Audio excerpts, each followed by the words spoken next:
My name is David G., and I'm an alcoholic and an addict of many sorts. Grateful for a recovery date of August 8th, 1994, and an emotional recovery date from self of October 1st, 2019. Ashley, as always, thank you for your service. Dennis, to you as well, brother. It's always good to be here with you guys. You guys are troopers every week, no matter what. I mean, you're here. And, it's been a lot of weeks. This is like 30 or 31 weeks we've been studying the book. So for anybody that's new here tonight, let me just kind of recap on what we've done. We came into the study and we started with a blank page in the very front of the book.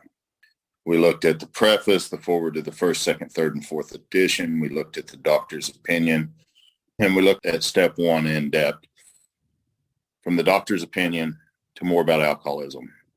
We looked at ideas and concepts, beliefs and attitudes, the things that make up the mental activity of self, which most of us know who have been around here for a long time. These are the things that precede a relapse into drinking, drugging, acting out, whatever it may be. We looked in depth at those things in the first three chapters. If you weren't here to get those, it was recorded, and a lot of people have found those very beneficial. When we got into We Agnostics, we looked at step two in depth. We looked at it not so much in the form of coming to believe in God or even to enhance in our relationship thereof. We basically looked at the insane ideas that self had given us, this narrative.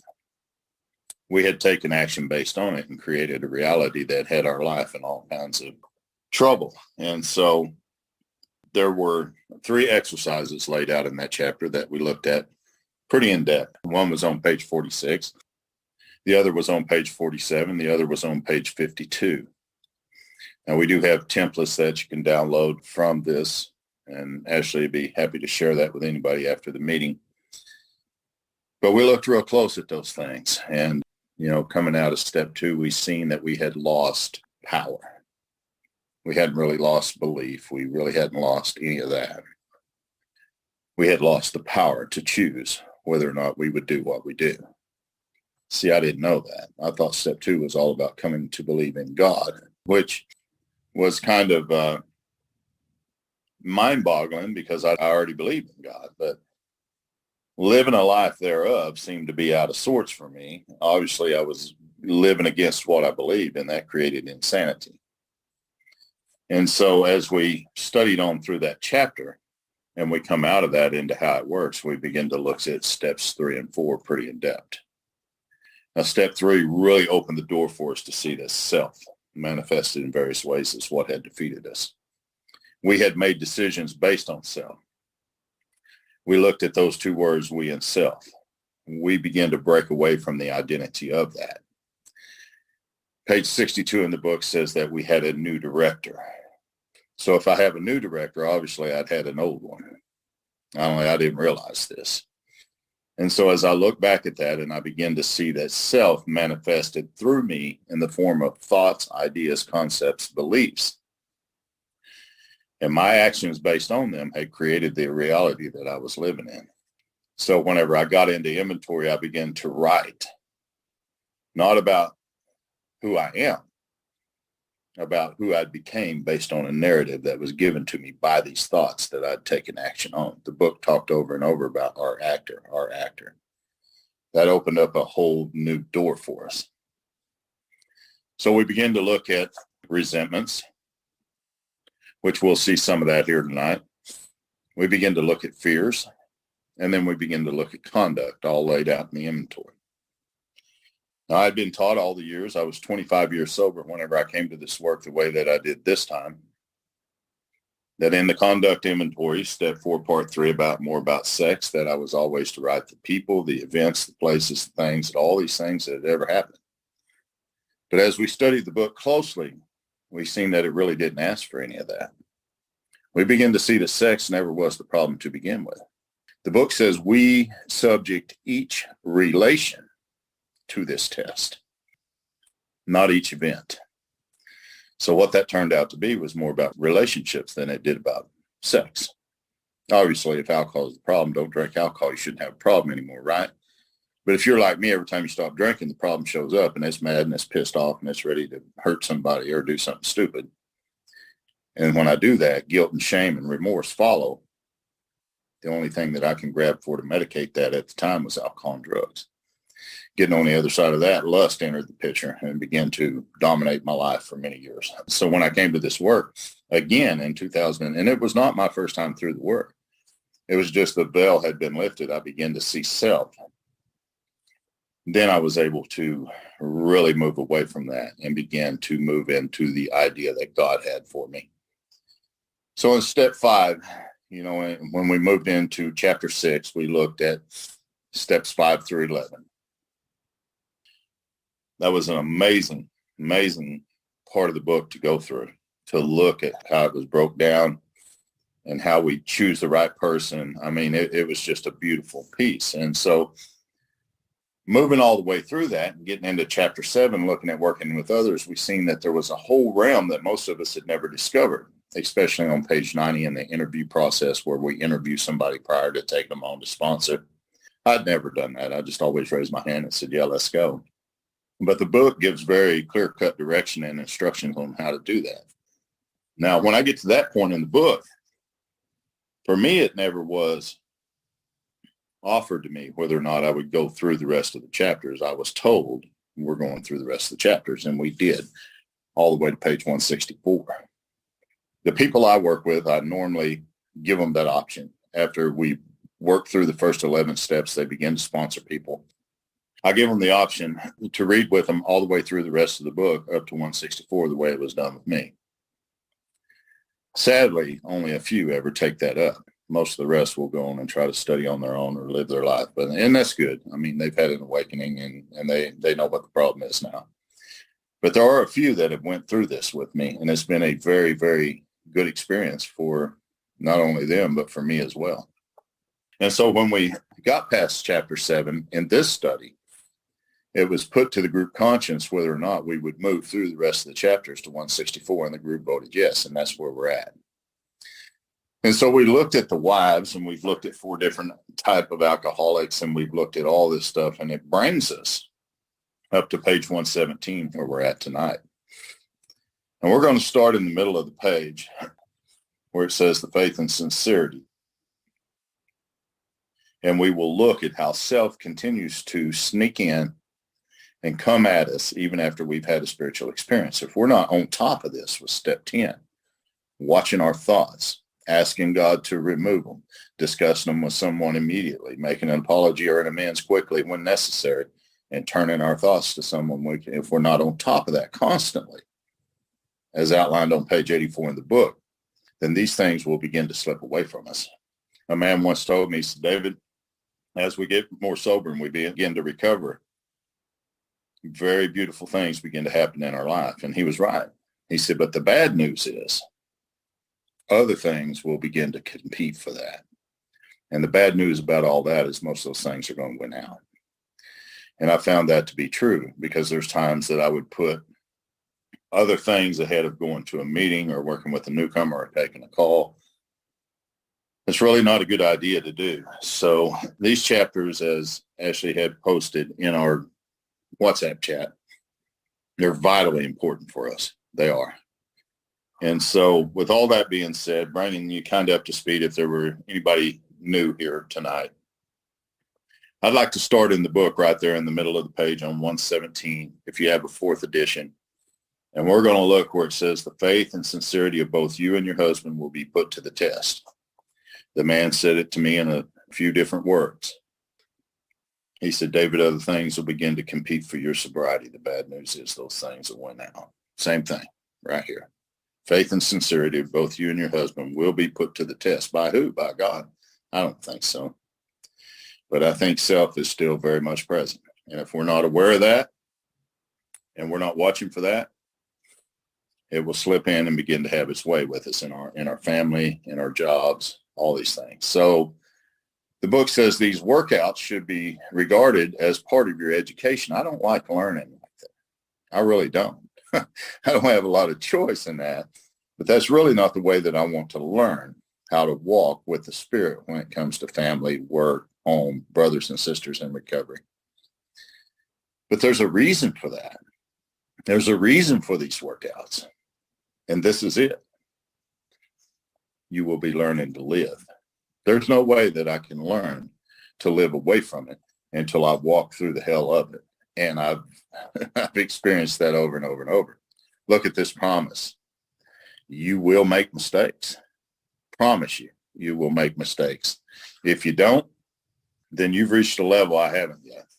But the good thing about a mistake, which is on page 67 of the book, and if you want to hold your place, we're going to journey back there for just a second. I cross-reference quite a bit, so that's just what I do. And this is where we looked at the turnarounds and the resentment part of the inventory. Now, a lot of people in AA and the program and other 12-step fellowships, you'll always say, my part, my part, my part. But my book says nothing about my part. Second to the last paragraph says, referring on page 67, referring to our list again, putting out our minds the wrongs others have done. We resolutely look for our own mistakes. Now, that's not going to be any different with me and the wife over here in the chapter to the wives. If I'm looking for my mistakes, then I'm seeing the beauty in her. If I'm looking at hers, then I can't see the mistakes in me. I can only see the mistakes in her. And I'm looking through the eyes of self, not the eyes of spirit. So page 117 says, you will make mistakes. Trust me. But if you are in earnest, they will not drag you down. Why? Because we see now where they come from. We know now what to do with those. We have the tools over there. 67 again, if you're holding your place. Though a situation had not been entirely our fault, we tried to disregard the other person involved entirely. I've never done that. Where were we to blame? I never looked at that question. Not one time. Even sober. I was going to look at what she had done to me. We were going to get this straightened up and corrected. And then we could move on happily ever after. I don't think that way anymore. I don't. Because I see now that this type of thinking will drag me down. Instead, you will capitalize them. A better way of life will emerge when they are overcome. So on page 99, and again, you'll see me cross-reference quite a bit if you're new here. No big deal on that. If you'll look at the upper paragraph there where it says, after they have seen tangible results, the family will perhaps want to go along. Well, they may not. But these things will come to pass naturally and in good time, but there is a condition, and this is it, provided that the alcoholic continues to demonstrate that he can stay sober, considerate, and helpful regardless of what anyone says or does. That absolutely applies to me right here. When I'm in this chapter, I want to look at these things, and I want to try to make those applicable to my life.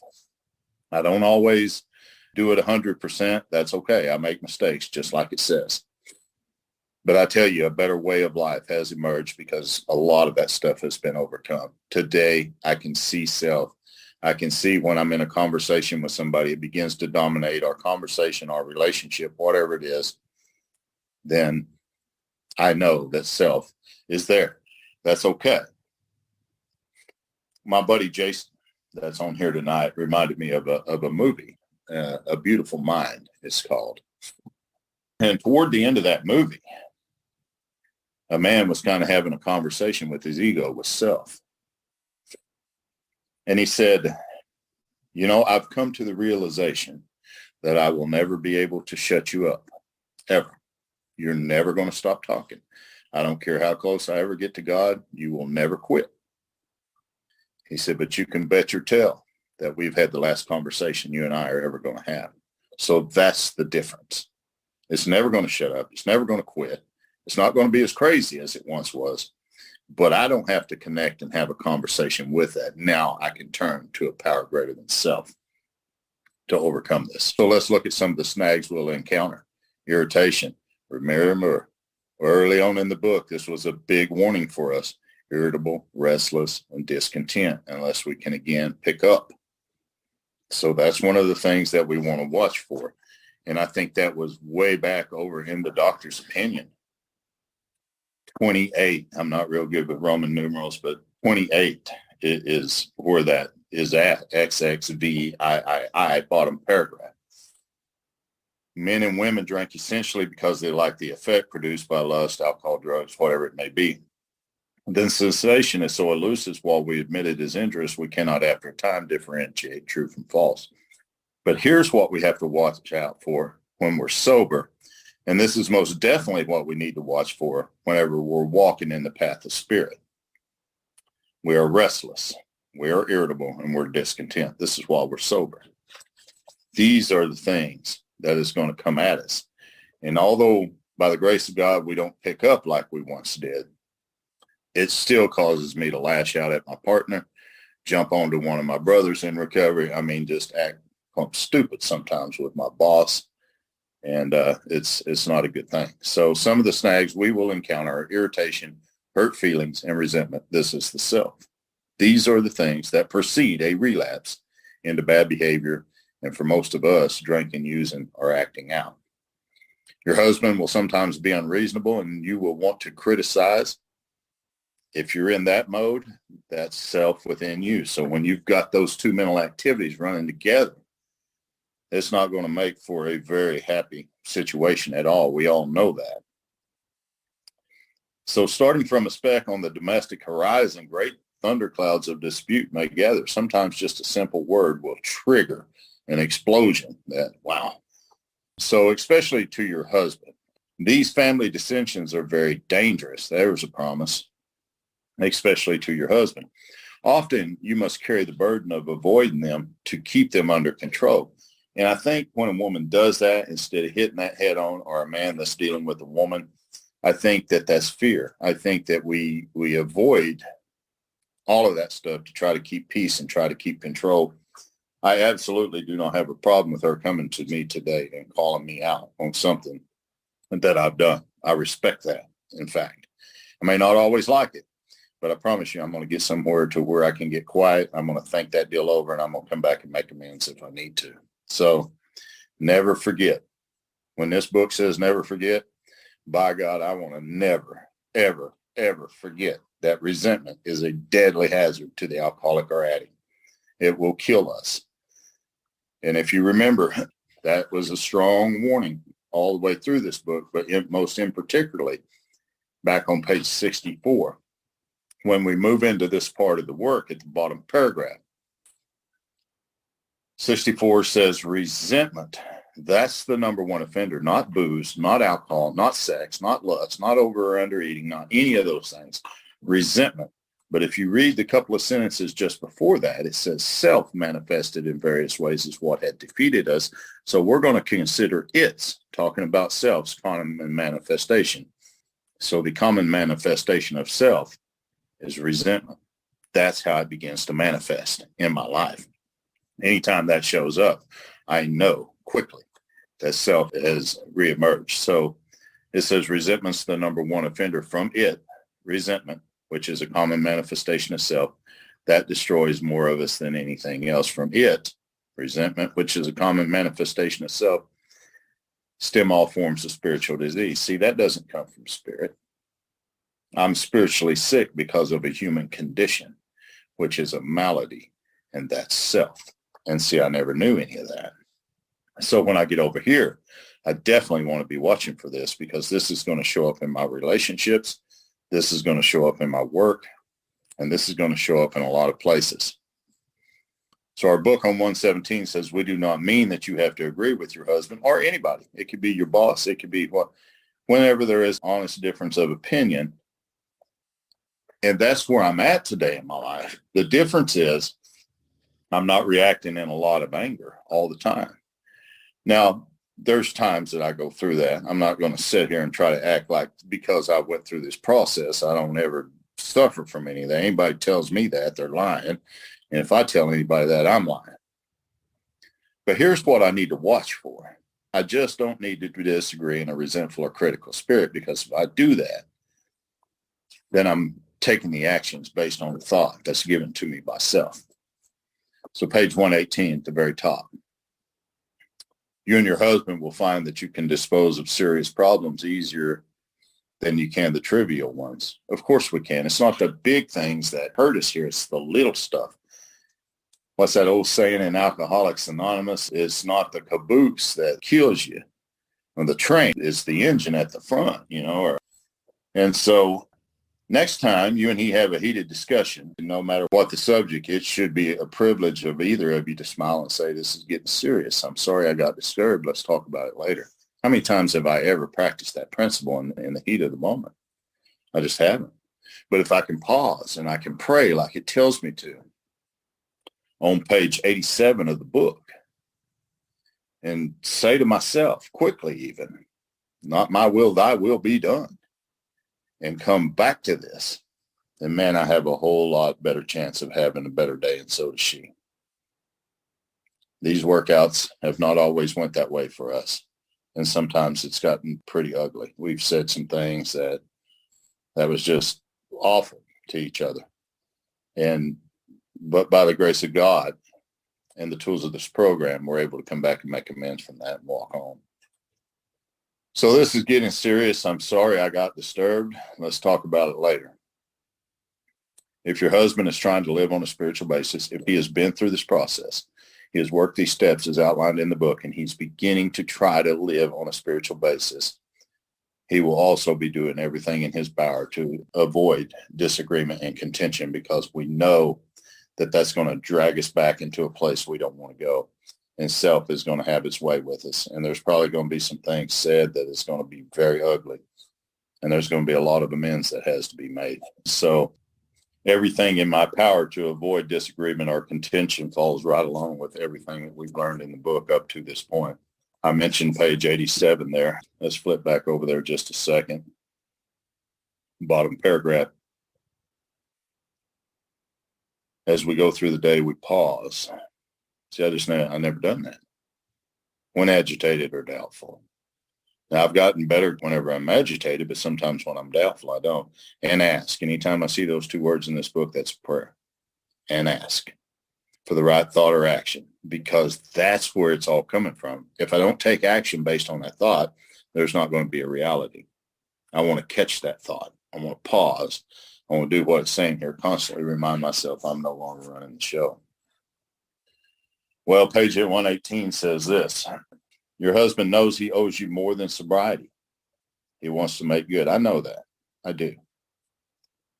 Yet you must not expect too much. His ways of thinking and doing are habits of years. Self has been with me since the time that I was big enough to think. Patience, tolerance, and understanding and love are the watchwords. I received that from her in a way that I never had from anyone else. I really began to know what it meant to love your neighbor as love yourself. Forgive your brother no matter what. I mean, I've seen all of that from her, through her. And she's the one I'd hurt the most. I think this might have been while she did it, though, to be honest with you. I don't know that for sure. Show him these things in yourself and they'll be reflected back to you from him. Live and let live. That's the rule. And that's hard to do when somebody's hurt us real bad, isn't it? If you both show a willingness to remedy your own defects, there'll be little need to criticize each other. Man, it's hard for me to talk about how self is entered, how I took action based on a thought. I said something when I should have kept my mouth shut.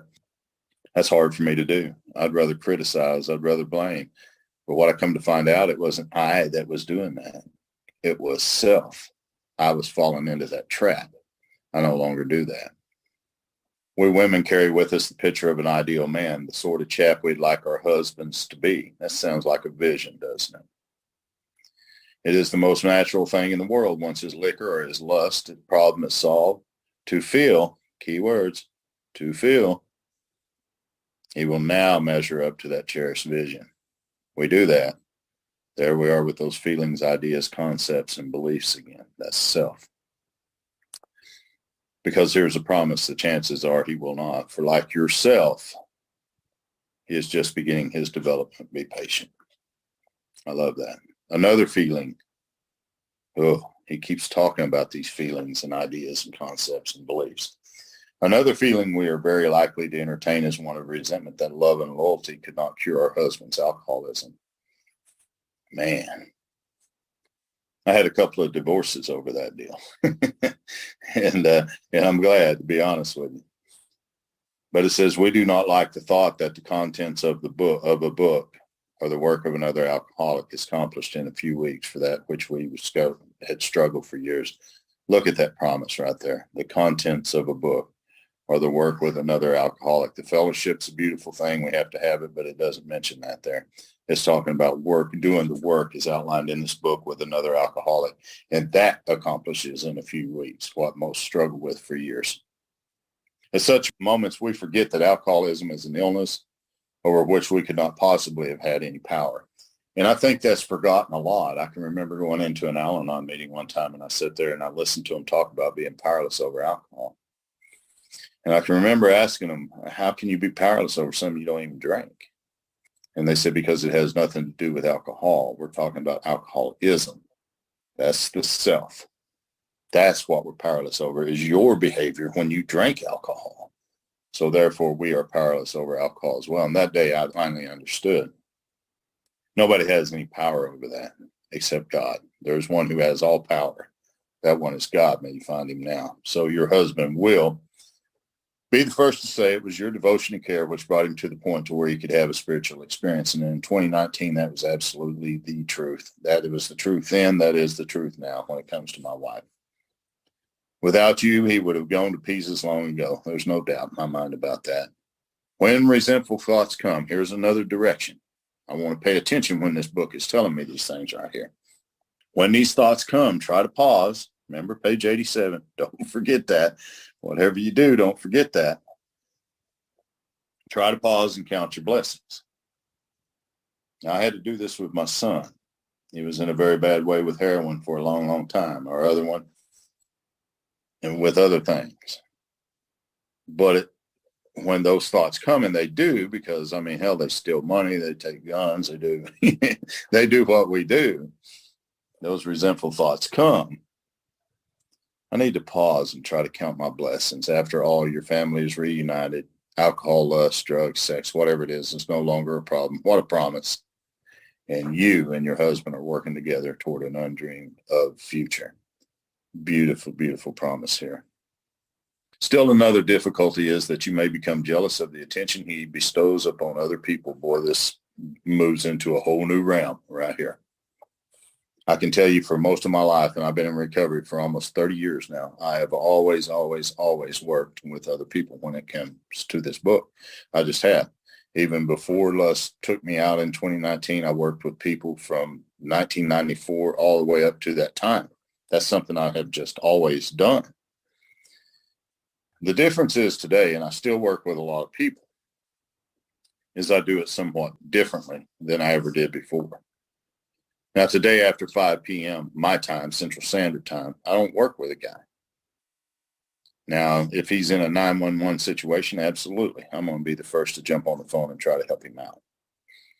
But if it's just a BS or some kind of this or that or whatever, there's other people that he can talk to. And, you know, and the reason that I pick 5 o'clock, not because I want banker's hours, because that's the time she gets home, that she comes in from work. That's her time. That's no one else's. On the weekends, it's the same thing. It says you've been starving for his companionship, yet he spends long hours helping other men and their families. And that's what I would do all the time. I'd come back here, work till 8 or 9 o'clock with somebody in the book or whatever after being going to work all day, go in there and give her a quick kiss and go to bed and say goodnight. That's not practicing the principles in all of my affairs when it comes to my family. It's just not. Today, I don't do that anymore. I'm very, very serious about that. I don't take too many shortcuts on that deal at all. So you feel, and that's probably where they get into trouble, is they feel that he should now be yours. Well, that's true to some extent, you know, but we're God's, in my opinion. No one else's. God and each other. It's kind of a package deal. The fact is that he should work with other people to maintain his own sobriety. Sometimes he'll be so interested that he becomes really neglectful. Your house is filled with strangers. That don't happen very often. Probably not going to happen very often. And you may not like some of them. He gets stirred up about their troubles, but not at all about yours. Man, I've been through this over and over. It'll do little good if you point it out and you urge more attention for yourself We find it a real mistake to dampen his enthusiasm for alcoholic work. You should join in his efforts as much as you possibly can. We suggest that you direct some of your thought, key word there, to the wives, because if we do this, that takes us out of self. That begins to put us in a different place, and then we can begin to try to help carry the message as well. Of the new alcoholic friends, they need counsel and the love of a woman who has gone through what you've gone through. Man, there are so many. There are some trooper women on this call tonight that go above and beyond when it comes to working with other women. I'm so proud of them and what they have done. It's unbelievable. And it's just, whenever that comes my way, it's like, here you go. Here is some women for you to work with. So the book says it's probably true that you and your husband have been living too much alone. For drinking many times isolates the wife of an alcoholic. Well, there's a lot of fear. There's a lot of confusion. There's a lot of mistrust. There's a lot of, how could it not be? Therefore, you probably need fresh interests in a great cause to live for as much as your husband.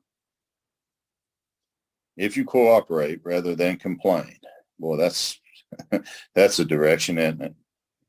You will find that his excess enthusiasm will tone down. Mine has never went away, but it has most definitely toned down. It has. Both of you will awaken. God, look at that. Awaken to a new sense of responsibility for others. I never had that before, not a new sense of it. And we didn't have it together. Some, but nothing like now. You, as well as your husband, ought to think of what you can put into life instead of what you can take out. Because when we're doing that, that's when we're living our spiritual experience. That's when we are walking with spirit. That's when we're avoiding attack thoughts that come at us. That's whenever we are seeing that oneness of spirit and that unity, when I can look at what I can put into life rather than what I can take out. My sponsor said that to me a long time ago in Alcoholics Anonymous, very early on. He said, David, when you go to a meeting and you see what you can put into that meeting rather than what you can get away from that meeting, then you've really learned the true meaning of a meeting. And I thought for a long time I had that. But anytime I ever went to a meeting, it was all about me. It was all about me. Now, I would put on the persona that it was about everybody else. And I do agree that the newcomer, his welfare is first, absolutely first. But I wholeheartedly disagree that he's the most important person there today, for sure. Because where does that leave me if he's the most important person? And I look at that from a place of spirit, not a place of self, whenever I make that statement today. So inevitably, your lives will be fuller. For doing so, you will lose the old life and find one much better. That's what I'm looking for right there. And I found that way before I got to this chapter, way before I got here. Perhaps your husband will make a fair start on the new basis, and just as things are going beautifully, he dismays you by coming home drunk. Wow, I hate to even think of that. If you're satisfied he really wants to get over drinking or acting out or whatever it may be, you need not be alarmed. Though it is infinitely better that he have no relapse at all, it has been true with many of our men. It is by no means a bad thing in some cases. That's usually the jarring effect that will bring somebody definitely back to digging in to this work in a way that they never did before. So, and I see that with sponsees that I work with too. Sometimes they'll fall out. Of course, I get aggravated, because, it's all about all the time I put into it and this and this and this. But a lot of times I see that as a good thing. And as long as they continue trying to practice steps 10 and 11 as they're outlined in this book and continue to go back with me and do the reading and look at where the mistake had been made, then I'm always willing to keep them around and try to help them. But if they don't, there's no point in me wasting time with that. I usually let them go pretty fast. So your husband will see at once that he must redouble his spiritual activities. And there is the instruction, if he expects to survive, because we probably won't if we don't. You need not remind him of his spiritual deficiency. He knows it. Cheer him up and ask him how you can still be more helpful. Man, that's hard. That's hard sometimes, especially whenever I get in a drunken stupor and lose my job or beat up somebody and go to jail or whatever the case may be. It's hard, but it can be done, and it has been done. The slightest sign of fear or intolerance may lessen your husband's chance of recovery.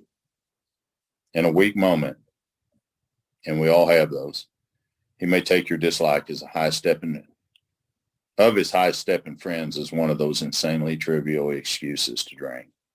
Well, I love this right here. I use this with every man I sponsor.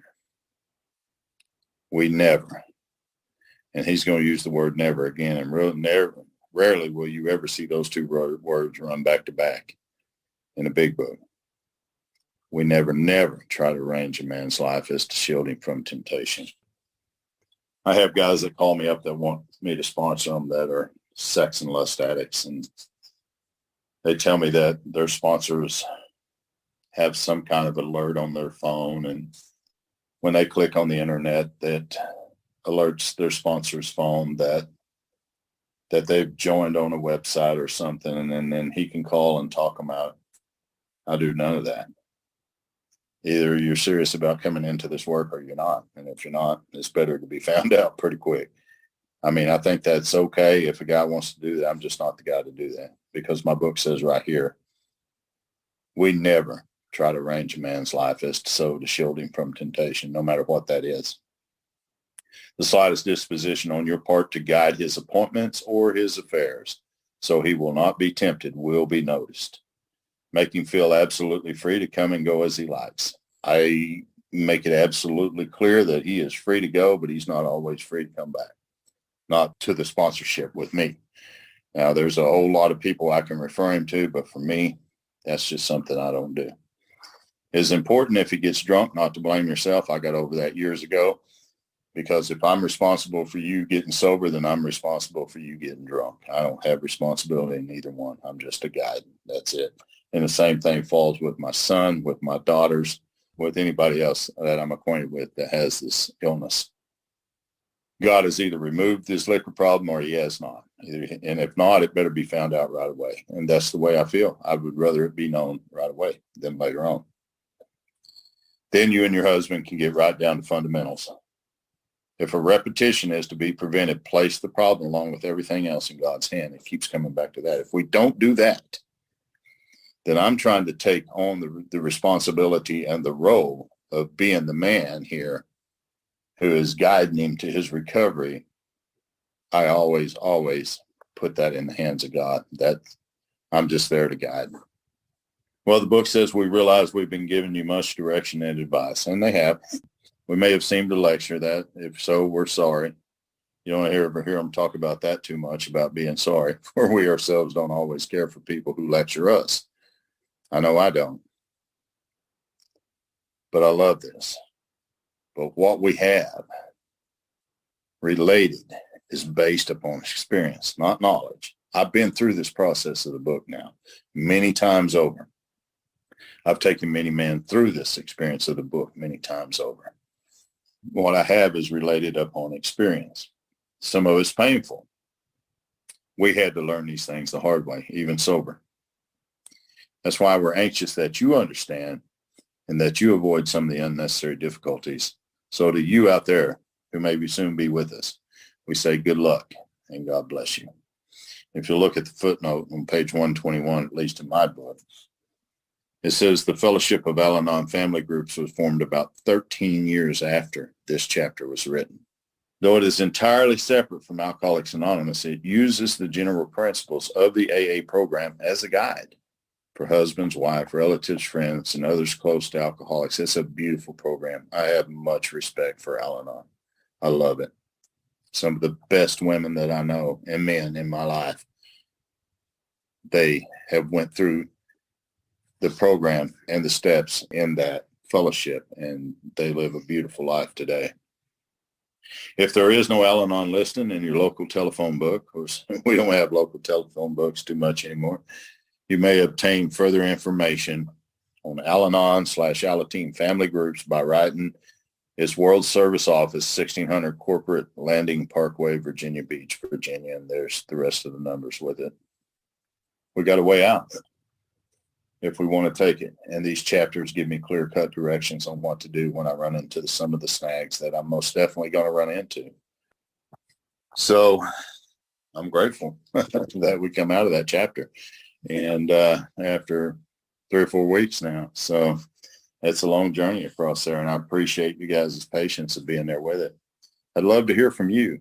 I will wait to start in the other chapter until next week. So if you have something to share, please do. If you have a question, please ask. If I don't have the answer, and I don't have them all, but I know people on here that probably do. So I'm happy to pass that on to people who have experience that I don't. But we're going to be looking at the family afterward coming up. After that, we're going to move into the employer.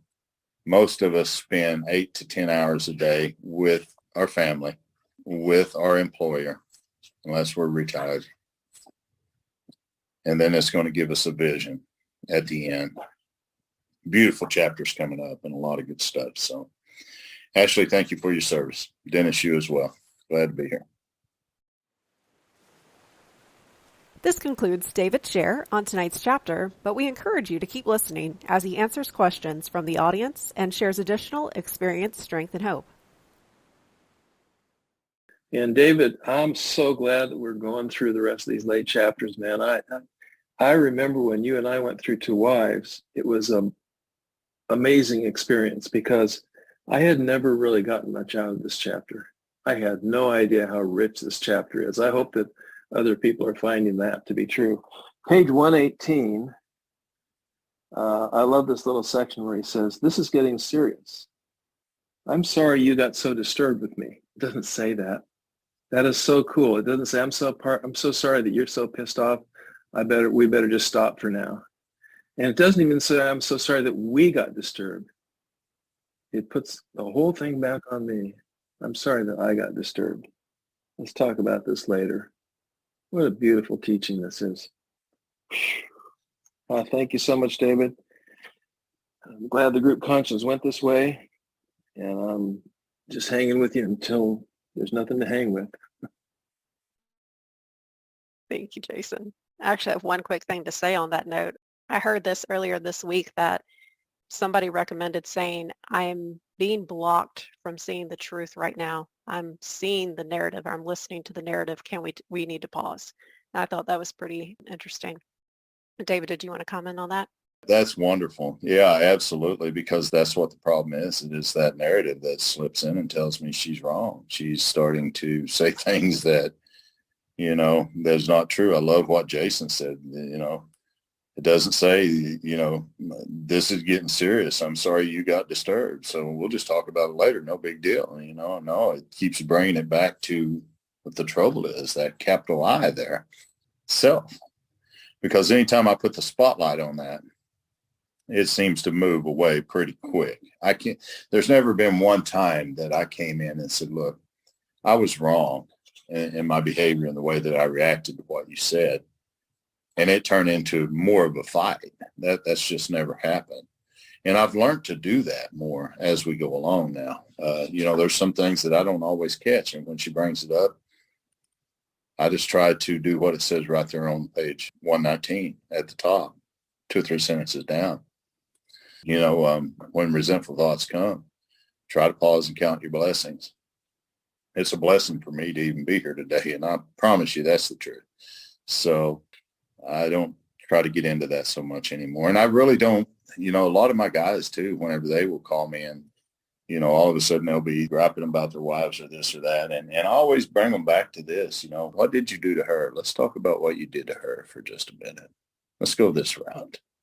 And that usually changes the entire course of that situation. So, yeah, I love what you guys had to say. Thank you. Yeah, I like on page 117, I think it's the third full paragraph. It talks about, and I put myself in this place instead of your husband, if my wife is sometimes unreasonable, and I find myself that I will want to criticize. And I realize that that is a defect that, that's me being in fear, me not having the patience and the tolerance and the kindness. And when it goes on to say that, starting from a speck, my criticism, if I can't detect that I'm now disturbed and realizing that self is getting ready to step up here, that it's going to cause a domestic horizon. The great thunderclouds dispute may gather. And these family dissensions are very dangerous for me. And I really have to look out for me. And I like on page 118 where it goes on to say in the second full paragraph that patience, tolerance, understanding, and love are the watchwords. And I'm going to show her these things in myself, and they will be reflected back to me from her. I like to put myself in here to find out, how does this apply to me? Because I can't do anything for her, but if I can show patience, tolerance, and understanding and love, these are the things I'm wanting. And when I think about the 11-step prayer where it says, God grant that I may seek rather to comfort than to be comforted, to understand than to be understood, to love than to be loved. Well, in self, I'm going to want to be comforted, understood, and loved. But the only way to get those things is if I give them away first, that if I comfort, I understand, and I love. And it's amazing that if I will live in that, the only way I can live there is when I'm connected to the power. And when I'm connected to the power, everything I'm needed is provided for. And I'll pass. Beautiful share, Dennis. Thank you, brother. I like that first sentence there as well, where it says we women, but we men also carry with us a picture of the ideal person, the sort of person we would like for them to be. I have to be careful of that, because that picture sometimes I want it to be this way or that way or this way. But like he said, if I'm connected to power, I don't need to carry that picture of that with me. That's already there. I see that. It's exactly what I always wanted, because that's the way it always was. I was just blinded to self with that. So, yeah, thank you for sharing, Dennis. Thank you, David, for your share. One thing that I noticed that you pointed out was other sponsors that would track their sponsees, and I had an experience with that, and it did nothing but brought on more shame, and it just turned into an unhealthy situation. I know that when we're not following Big Book as it's outlined, it can do things that is not healthy for our recovery, and I'm glad that you pointed that out. Thanks for sharing that. Well, I think it just keeps coming back to what the book has shown us up to this point over and over and over. 103, bottom paragraph, after all, our problems were of our own making, not our sponsors, not someone else's, not my wife's, not who's ever. Bottles or whatever it is, the internet, that's only a symbol. We've stopped fighting anything or anyone we have to. And I've stopped trying to manipulate anyone or anything there as well. So it just keeps coming back to everything that we've learned and we're learning in these back chapters, And I think, where was it? We read it there tonight as well. But anyway, it's talking about that temptation. If we don't try to avoid that, we just don't. So I absolutely agree with Ralph. A lot of times that will just bring on more shame and fear and guilt, and it just stirs up trouble. So anyway, I'm glad to be here. Thank you. Any final thoughts or questions? Or we can wrap a couple minutes early. Adam. Hi, thank you, David. So I guess my question is, so I guess in what we read tonight, there's like a lot of different instructions. I guess I'm wondering if you could talk a bit, just like, or I'm wondering, like, so when you're connected to your higher power, does it just come naturally to you? Like, maybe what an instruction, in some sense, you should be following in different situations? I'm just curious if you talk a bit about like living the different instructions in your life. Pass. Thank you, Adam. Always good to hear from you and be in a meeting with you. I always go back to the book for any of this kind of stuff. And I think page 84 answers that better than I could. We lose in this talking here in the promises, we lose interest in self-same, gain interest in our fellows. That's just not something I do. That's something that happens as a result of what I've done here. Same thing you're asking there. Self-seeking slips away, our whole attitude and outlook upon life will change. It just changes. It's not anything I've done other than connected to the power through this process. So fear of economic insecurity will leave us. We will intuitively know. And for me, this is what happened to me. We will intuitively know how to handle situations which used to baffle us. We will suddenly realize that God is doing for us, not anything that I've done or anything that other than become willing to follow the work to the letter as it's outlined in the book. At that point, I see that God is doing for me what I could never do for self. I just couldn't. So for me today, intuitively, a lot of those things just show up and it begins to happen for me. I realize when I study and read with people that there are things that come out of my mouth that I had no intention on saying at all. Situations just seem to show up. It seems like I have a much deeper connection with the spirit than I ever have because of what I've been able to do here through this process and share it with other people. So I guess, to answer your question, at least for me, in my experience, that's something that just happened. It says, we will see this has happened automatically. And that's what I've seen. It happens automatically. So thank you for your question tonight.